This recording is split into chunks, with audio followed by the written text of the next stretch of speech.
என்னோட ஸ்கூலிங்லேருந்து எனக்கு பிடிக்காத ஒரு ஃபுட்னா அது சம்பா ரவை உப்புமா, அதாவது கோதுமை ரவை உப்புமான்னு சொல்கிறோம் இல்லையா, அதே தான். என்ன தான் டேஸ்ட்டாக செஞ்சு கொடுத்தாலும் என்னால் 4 வாய்க்கு மேலே சாப்பிட முடியாது. ஸோ அதை அப்படியே ட்ரான்ஸ்ஃபர் பண்ணி அதை பிரியாணியாக செஞ்சால் எப்படி இருக்கும்னு ட்ரை பண்ணி பார்த்தேன். அவ்வளோ அட்டகாசமாக இருந்துச்சு.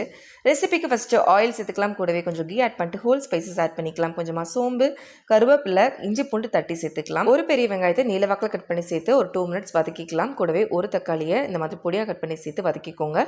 கூடவே நீங்கள் விருப்பப்படுற வெஜ்ஜீஸ் ஆட் பண்ணிக்கலாம். நான் பீன்ஸ் கேரட் மட்டும் தான் எனக்கு ஆட் பண்ணிக்கிறேன். மசாலாஸ் ஆட் பண்ணிக்கலாம். கொஞ்சமாக மஞ்சள் தூள், உங்கள் காரத்துக்கு ஏற்ற போல மிளகாத்தூள், 1 ஸ்பூன் அளவு பிரியாணி மசாலா, தேவையான அளவு சால்ட் சேர்த்து ஒரு 2 மினிட்ஸ் வதக்கி விட்டதுக்கப்புறமா ஒரு கைப்பிடி அளவு புதினா, கொஞ்சமாக கொத்தமல்லி இலை பொடியாக கட் பண்ணி சேர்த்துட்டு கூடவே ஒரு கரண்டி தயிர் சேர்த்துக்கலாம். நல்ல கட்டியான புளிக்காத தயிராக பார்த்து சேர்த்துக்கோங்க. ஒரு டம்ளர் ரவை எடுத்துக்கிட்டிங்கன்னா 2.25 டம்ளர் தண்ணி சரியாக இருக்கும். தண்ணி சேர்த்து இந்த மாதிரி கொதிச்சதுக்கப்புறமா ரவை ஆட் பண்ணி நல்லா கலந்து விட்டு மீடியம் ஃப்ளேமில் ஒரு விசில் விட்டு எடுத்துட்டோம்னா அட்டகாசமான பிரியாணி ரெடி. சம்பா ரவை பிரியாணி அவ்வளோ ஹெல்தி. வீட்டில் ட்ரை பண்ணி பார்த்துட்டு எப்படி இருந்துச்சுன்னு கமெண்ட்டில் சொல்லுங்கள்.